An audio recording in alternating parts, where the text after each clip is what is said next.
बोलिए सर, हो गया। प्रिय छात्र एवं छात्राओं, आज दिनांक 13/6/2023। कल के वीडियो में कुछ बच्चे शिकायत किए थे कि आवाज़ में परेशानी है। आज कोशिश रहेगी कि वो आवाज़ में परेशानी नहीं हो और आप मेरा अच्छा से वीडियो देखें। और मुझे बहुत अच्छा लग रहा है कि आप लोग मेरी वीडियो को पसंद कर रहे हैं और आपसे अनुरोध है कि आप मेरी वीडियो को ज़्यादा से ज़्यादा लाइक कीजिए, ज़्यादा से ज़्यादा बच्चे को शेयर कीजिए। मेरा मोबाइल नंबर भी है, अगर आपको किसी प्रकार की परेशानी है पढ़ने में तो मोबाइल से भी बेधड़क बात कर सकते हैं। मैं फिर एक बार मोबाइल लिखाता हूँ, ध्यान दीजिए। 8210799883। फिर ध्यान से सुनिए, 8210799883 आप संपर्क कर सकते हैं। आप किसी भी प्रतियोगिता परीक्षा की तैयारी कर रहे हो तो आप बेधड़क हमसे संपर्क कर सकते हैं, चाहे यूपीएससी हो, बीपीएससी से। मैं नंबर आपको लिखा है। फिलहाल ये मेरी पहली बैच टीचर के लिए है। आने वाला जो भी सिविल का एग्ज़ाम होगा मैं बिल्कुल आपके साथ रहूँगा और मेरी कोशिश होगी कि आप सब एग्ज़ाम को क्रैक कीजिए। अब मैं शुरू करता हूँ आज की क्लास। तो जैसा कि मैंने कल पढ़ाया था आपको, बंगाल के नवाब प्लासी और बक्सर का ये चैप्टर को समाप्त नहीं किया, इसलिए कल के वीडियो में पार्ट 1 है और आज है वीडियो पार्ट 2। आज इस चैप्टर को हम बिल्कुल समाप्त करेंगे। तो ध्यान दीजिए, कल हम प्लासी के युद्ध पर जिक्र किए थे, सिराजुद्दौला पर जिक्र किए थे। यह चैप्टर 1 में खत्म हो गया। आज जो पार्ट 2 है उसमें नवाब है मीर जाफर और मीर कासिम। मीर कासिम के रीजन में बक्सर का है। तो मीर जाफर बंगाल के जितने नवाब थे वो सबसे कमज़ोर नवाब मीर जाफर थे। उसमें शासन करने की क्षमता बिल्कुल नहीं थी। मीर जाफर एक लोभ के कारण लॉर्ड क्लाइव के लोभ की जाल में फंस गए और उनका एक दिव्य सपना था कि मैं बंगाल का नवाब बनूं, जिसको अंग्रेज ने फायदा उठाकर मीर जाफर को बंगाल का नवाब बनाया। जब मीर जाफर बंगाल के नवाब बने तो बंगाल के सबसे उपजाऊ जो जिला थे, उसकी ज़मीन बहुत फर्टाइल थी, वहाँ खेती अच्छी होती थी, वो 24 परगना जिला वो अंग्रेज को दे दिया। नंबर 1 बात। नंबर दूसरी बात कि लॉर्ड मीर जाफर ने 2,23,000 पाउंड लॉर्ड क्लाइव को प्रदान किया और 50 लाख रुपया वो पुरस्कार में बांट दिया, बिल्कुल खजाना खाली होने लगा। अब यह ध्यान देने वाली बात है कि किसी भी पदाधिकारी की पदोन्नति या उसको स्थानांतरण या पद पर बैठाना, ये सब अधिकार अंग्रेज रखे थे। मीर जाफर इसमें दखल नहीं दे सकते। तो मेरा कहने का मतलब अधिकार और पदोन्नति से लेकर आर्थिक गतिविधि से लेकर ये सब अंग्रेज के कब्जा में चला गया और मीर जाफर एक नाम मात्र के नवाब थे। जब मीर जाफर की खजाना बिल्कुल खाली हो गई, उसे जीवन में अफसोस लगा कि मैंने बहुत गलत सौदा अंग्रेज लॉर्ड क्लाइव से किया और मैं नाम मात्र का हूँ, मेरा कोई सुनने वाला नहीं। बाद में उसको बहुत अफसोस हुआ अपने इस कार्यशैली से कि मुझे बंगाल का नवाब नहीं बनना चाहिए। वास्तविक शक्ति तो अंग्रेज अपने पास रखा हुआ है, मैं नाम मात्र का ही नवाब। इसके बाद वह डच से मिलकर अंग्रेज को हराना चाहता है, लेकिन बेदरा के युद्ध 1759 में अंग्रेज डच को हरा देते हैं। इसके बाद अंग्रेज यह पहुंचते हैं कि अब मीर जाफर को पद से हटा दिया जाए और मीर कासिम को बंगाल का नवाब बनाया जाए। अब ध्यान दीजिए कि बंगाल के जितने नवाब थे उसमें मीर कासिम सबसे योग्य नवाब माना जाता है। क्योंकि मैं समझाऊंगा योग्य नवाब क्यों माना जाता है, मैं पूरा अभी कॉन्सेप्ट के साथ आपको समझाऊंगा मीर कासिम के बारे में। तो मीर कासिम और कार्यवाहक गवर्नर हॉलवेज के बीच 27 सितंबर 1760 को समझौता हुआ और मीर जाफर को 15,000 रुपया मासिक पेंशन देकर कलकत्ता में रहने के लिए मजबूर कर दिया गया। अब पूछिएगा कि 27 सितंबर 1760 को कार्यवाहक हॉलवेल और मीर कासिम के बीच जो समझौता हुई, इस समझौता से कई क्वेश्चन एग्जाम में राइज करते हैं। क्या क्या राइज करते हैं इस समझौता की क्वेश्चन? पहला क्वेश्चन है, वर्धमान, मिदनापुर और चटगांव, ये तीनों बंगाल के बड़े जिले थे। वर्धमान, मिदनापुर और चटगांव ये मीर कासिम ने अंग्रेज को प्रदान कर दिया। नंबर एक बात। नंबर दूसरी बात, अंग्रेज के दक्षिण अभियान में मीर कासिम 5 लाख रुपया अंग्रेज को प्रदान करेगा। मीर कासिम के शासन में अंग्रेज दखलंदाजी नहीं करेंगे, ये शर्त बनी और मीर कासिम बंगाल की गद्दी पर आसीन हुआ। अब ध्यान दीजिए, मीर कासिम एक कुशल सेना नायक है, उसमें सेना की अद्भुत क्षमता है, उसको काम करने की तरीका काफ़ी अच्छी है। क्योंकि गद्दी पर बैठने के पूर्व वह पूर्णिया का फौजदार रह चुका था सेना में, मीर कासिम। तो निश्चित तौर पर वह एक कुशल सैनिक है, उसको काम करने के लिए पूरी क्षमता है।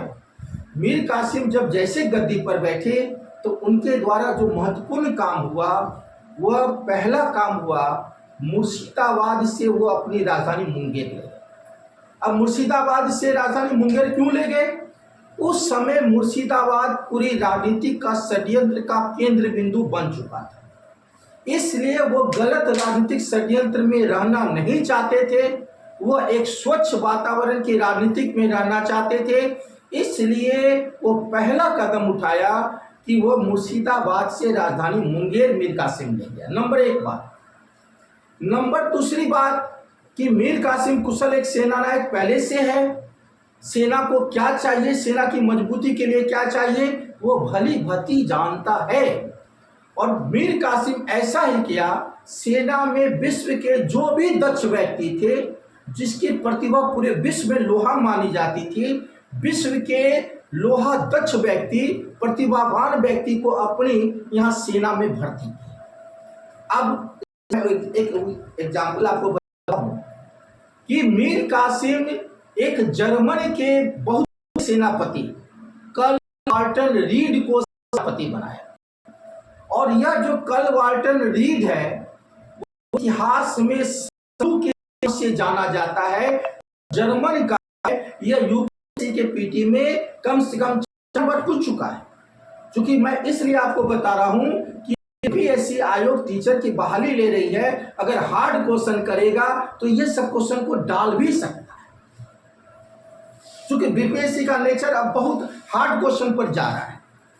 तो मैंने कहा कि मीर कासिम विश्व के जितने भी दक्ष व्यक्ति थे उसको सेना में भर्ती किया, और भारतीय लोग भी जो कुशल दक्ष थे उसको भी सेना में भर्ती किया, और पूर्ण रूप से सेना का आधुनिकीकरण किया, मॉडर्नाइज किया।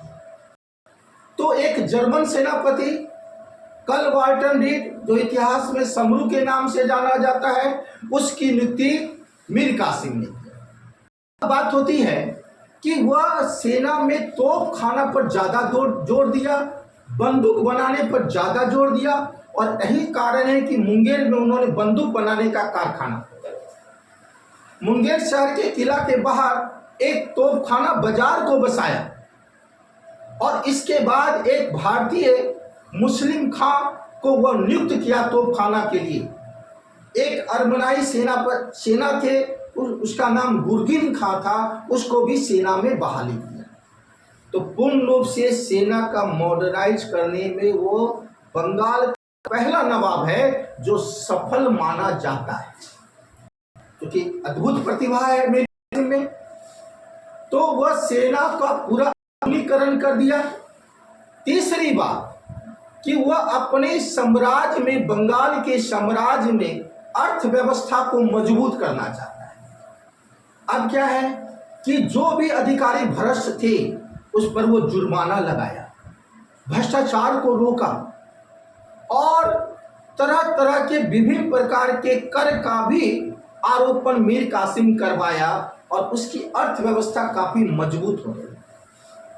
कोई भी राज्य, कोई भी देश जिसकी अर्थव्यवस्था मजबूत होती है वो हर क्षेत्र में विकास करता है। तो बंगाल के जितने नवाब हुए उसकी अर्थव्यवस्था मीर कासिम के रीजन में मजबूत हुई और मीर कासिम एक योग 100% सत्य है कि वो मीर कासिम एक योग नवाब है। अब बात होती है कि मीर कासिम और अंग्रेज के बीच मतभेद उत्पन्न हुआ और मतभेद जो उत्पन्न हुआ वह कारण क्या है मैं आपको बता रहा हूं। मुगल सम्राट फर्रुखियत के द्वारा अंग्रेज को दस्तक प्रणाली मिली। 3000 रुपये वार्षिक शुल्क देने बाद वह बंगाल बिहार उड़ीसा में भी किलेबंदी कर सकता, उसको कोई कर देना पड़ेगा। 3000 वार्षिक देने के बाद उसको कोई कर नहीं देना पड़ेगा। एक बार 3000 दे दीजिए और साल में फिर कोई कर नहीं देना पड़ेगा। ये मुगल सम्राट फर्रुखियत ने अंग्रेज को प्रदान किया था। अब होता क्या था कि यह जो दस्तक परमिट है ये अंग्रेज भारतीय व्यापारी को बेच देते थे। तो भारतीय व्यापारी से मिलने वाला कर मीर कासिम को कम होने लगा। मीर कासिम को जब ये पता लगा तो यह खबर कलकत्ता काउंसिल में उठाया और कलकत्ता काउंसिल इस पर कोई भी एक्शन नहीं लिया। और यही कारण है कि मीर कासिम और अंग्रेज के बीच जो झगड़ा बना ये तत्कालीन कारण यही हुआ, दस्तक प्रणाली को लेकर अंग्रेज और मीर कासिम के बीच झगड़ा का कारण। अब दूसरा, अंग्रेज और मीर कासिम के बीच जो झगड़े का वास्तविक कारण है वो तत्कालीन कारण है और वो वास्तविक कारण है कि मीर कासिम अपनी राजनीतिक महत्वाकांक्षा करके सेना का आधुनिकीकरण किया, अर्थव्यवस्था को मजबूत किया। ये अंग्रेज को खल रहा था कि मैं तो समझ रहा था कि ये कठपुतली नवाब है लेकिन यह काफी चतुर निकला और वो वास्तविक कारण झगड़ा का बना। तो मीर कासिम और अंग्रेज के बीच झगड़े का दो कारण मैंने बताया, तत्कालीन कारण में दस्तक प्रणाली और वास्तविक कारण में मीर कासिम की बढ़ती हुई शक्ति अंग्रेज को खलने लगी और वो वास्तविक कारण झगड़ा का बना। अब आइए बाबू कि जब झगड़ा मतभेद ज्यादा उत्पन्न हो गए और मीर कासिम अंततः यह फैसला लिया कि यह जो दस्तक प्रणाली है अब यह भारतीय को भी हम मुक्त कर देते हैं। अंग्रेज को जब ये खबर पहुंची तो बोले यह कदापि मैं नहीं होने दूंगा। मीर कासिम ऐसा एक्शन क्यों लिया? क्योंकि उसमें अंग्रेज की स्वार्थ छिपी हुई थी और अंग्रेज ने मीर कासिम पर आक्रमण किया। जॉन एडम्स के नेतृत्व में मीर कासिम पर आक्रमण हुए 1763 में। मीर कासिम को मोरी, उदयनवाला, संथाल परगना, मुंगेर ये सब पर हार का सामना करना पड़ा और मीर कासिम अपनी जान को बचाकर मुंगेर की अष्टरनी घाट एक गुफा बनाया था नदी किनारे और वो गुफा से सीधे अवध पहुंचा, जान को बचा। और अवध जब वो पहुंचा तो अवध के नवाब शुजाउद्दौला थे। अवध माने उत्तर प्रदेश, भारत की सबसे बड़ी प्रांत का नवाब शुजाउद्दौला और मुगल सम्राट शाह आलम दूसरा। अब ये सब मिलकर एक सम्मिलित समझौता किया कि अब वो समय आ गया है हम लोग एकजुट हो जाएं। यानी एकजुट कौन कौन? मीर कासिम, अवध के नवाब शुजाउद्दौला और मुगल सम्राट शाह आलम दूसरा। और ये तीनों मिलकर अगर हम लोग मिल जाते हैं तो अंग्रेज को हराना हम लोग कामयाब हो जाए। क्योंकि बढ़ती हुई अंग्रेज के लिए खतरा है, बंगाल के लिए खतरा है, उत्तर प्रदेश के लिए खतरा है, मुगल वंश के लिए खतरा है। तो समय आ चुका है और वो लोग ऐसा ही किए। तीनों की सेना 40-50 हजार इकट्ठा हुई और 22 अक्टूबर 1764 को बक्सर नामक स्थान पर बक्सर की युद्ध हुआ। अंग्रेज की तरफ से हेक्टर मुनरो लड़ रहे थे और इधर 3 खेमा में मीर कासिम, शुजाउद्दौला और शाह आलम द्वितीय लड़े। घमासान युद्ध होती है और चूंकि अंग्रेज के पास आधुनिकरण हथियार थे, इस तीनों के पास आधुनिकरण हथियार नहीं थे और यही कारण है कि अंग्रेज बक्सर की को जीत लेता है। और ये बात आपको रूप से मैं बता दूं, प्लासी का युद्ध एक प्रकार की झड़प है, एक प्रकार की षड्यंत्र है, लेकिन वास्तविक लड़ाई अंग्रेज और के बीच बक्सर का युद्ध ही माना जाता है और बक्सर का युद्ध ही निर्णायक युद्ध माना जाता है। और बक्सर के जीतने के बाद अंग्रेज ये तय हो गया कि उत्तर भारत में अंग्रेज को हराने वाला कोई शक्ति नहीं है। उत्तर भारत में अंग्रेज स्थापित हो गए और दक्षिण भारत में अंग्रेज अपना पैर जब पसारने लगे तो उसकी लड़ाई मराठा से हुई, टीपू सुल्तान से हुई, मैसूर से हुई, हैदराबाद के निजाम मुल्क से हुई। दक्षिण में उसको संघर्ष करना पड़ा और उत्तर भारत में उत्तर भारत का स्वामी बक्सर युद्ध के बाद अंग्रेज हो गया और वो अंग्रेज भारत में स्थापित हो गए। बक्सर युद्ध के बाद धीरे धीरे वो दक्षिण भारत की स्थिति को भी मजबूत कर लिया और आजादी तक 1947 तक अंग्रेज भारत पर कायम।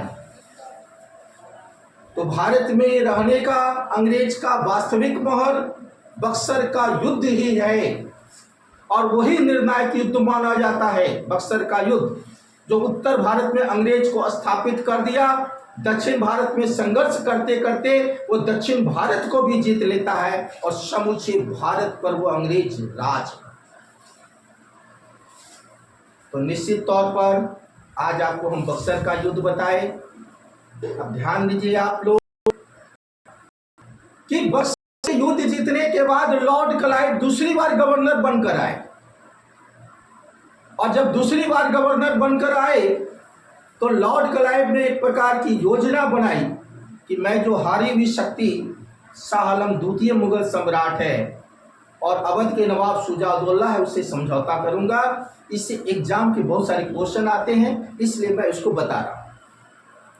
12 अगस्त 1765 को लॉर्ड क्लाइव और शाह आलम द्वितीय मुगल सम्राट से समझौता होता है। इसको इलाहाबाद की प्रथम संधि का। अब इलाहाबाद की प्रथम संधि के द्वारा क्या हो गया, बिहार, बंगाल, उड़ीसा की दीवानी यानी वित्त विभाग यानी राजस्व विभाग यानी टैक्सेशन विभाग अंग्रेज को शाह आलम द्वितीय ने दे दिया। अब आपको बता दें कि सबसे बड़ा विभाग होता है टैक्स। तो वित्त जो है बिहार, बंगाल, उड़ीसा की दीवानी अधिकार, वित्त विभाग, टैक्स विभाग इलाहाबाद की प्रथम संधि 12 अगस्त 1765 के द्वारा अंग्रेज को प्राप्त हुई। नंबर 1 बात, अब मुगल सम्राट शाह आलम द्वितीय को वार्षिक पेंशन दे दिया गया। तो मुगल सम्राट शाह आलम द्वितीय को वार्षिक पेंशन कितना मिला, 26 लाख रुपया सालाना। तीसरा पॉइंट बना कि मुगल सम्राट शाह आलम द्वितीय को करा और इलाहाबाद का प्रदेश अवध के नवाब शुजाउद्दौला से लेकर प्रदान किया। यह इलाहाबाद की प्रथम संधि का उदाहरण, 3 उदाहरण बताए। अब यहाँ ध्यान दीजिएगा कि जितने बड़े बड़े एग्जाम होते हैं उस एग्जाम में क्वेश्चन आया है, क्या अंग्रेज डायरेक्ट टैक्स ले लिए बिहार, बंगाल, उड़ीसा से? नहीं, अंग्रेज ने 3 उप दीवान को बनाया अपना खुद का। बंगाल, बिहार, उड़ीसा में बंगाल में मोहम्मद रजा खां को उप दीवान बनाया। उसके बाद उड़ीसा में राय दुर्लभ राम, बंगाल में मोहम्मद रजा को, उसके बाद उड़ीसा में राय दुर्लभ राम को उप दीवान बनाया। तो कहने का मतलब ये हुआ कि अंग्रेज डायरेक्ट टैक्स नहीं लिया और यह अपना 3 उप दीवान की नियुक्ति किया अंग्रेज। बिहार में सिताब राय, बंगाल में मोहम्मद रजा खां, उड़ीसा में राय दुर्लभ राम। यह 3 उप दीवान बनाए गए जो अंग्रेज के एजेंट थे, अंग्रेज के लिए काम करते थे। और ये तीनों क्वेश्चन यूपीएससी में, बीपीएससी में कितने एग्जाम में आया है, हो सकता है आप लोग को भी एग्जाम में आ जाए। फिर से सुनिए, बिहार में सिताब राय उप दीवान, उड़ीसा में राय दुर्लभ राम और बंगाल में मोहम्मद रजा खां। इलाहाबाद की प्रथम संधि के द्वारा बिहार, उड़ीसा और बंगाल की वित्त विभाग अंग्रेज। मुगल सम्राट शाह आलम द्वितीय को वार्षिक पेंशन 26 लाख रुपया सालाना। तीसरा बात, करा और इलाहाबाद का प्रदेश अवध के नवाब शुजाउद्दौला से लेकर मीर, उसके बाद शाह आलम द्वितीय को प्रदान किया गया। अब इलाहाबाद की द्वितीय संधि 16 अगस्त 1765 को हुई। इस संधि शुजाउद्दौला और लॉर्ड क्लाइव, और इसमें युद्ध का हर्जाना 50 लाख रुपया शुजाउद्दौला ने लॉर्ड क्लाइव यानी अंग्रेज को प्रदान किया, और करा और इलाहाबाद का प्रदेश शुजाउद्दौला से लेकर मुगल सम्राट शाह आलम द्वितीय को प्रदान किया गया। तो ये थी बक्सर की कहानी, मीर कासिम की कहानी, मीर जाफर की कहानी, इलाहाबाद की प्रथम संधि और द्वितीय संधि। जैसा कि कल मैंने बताया था कि मैं बंगाल के नवाब और ये प्लासी का युद्ध और बक्सर का युद्ध मैं बताऊंगा। आज इस वीडियो में मैं बता दिया, और इसको आप इसको अच्छा से बार बार देखें और ज़्यादा से ज़्यादा बच्चे को शेयर करें। यह चैप्टर बहुत इंपॉर्टेंट था, प्लासी और बक्सर का युद्ध, बंगाल के नवाब। फिर अगले चैप्टर में फिर हम आएंगे दूसरी चीज़ को लेकर। चलिए, धन्यवाद।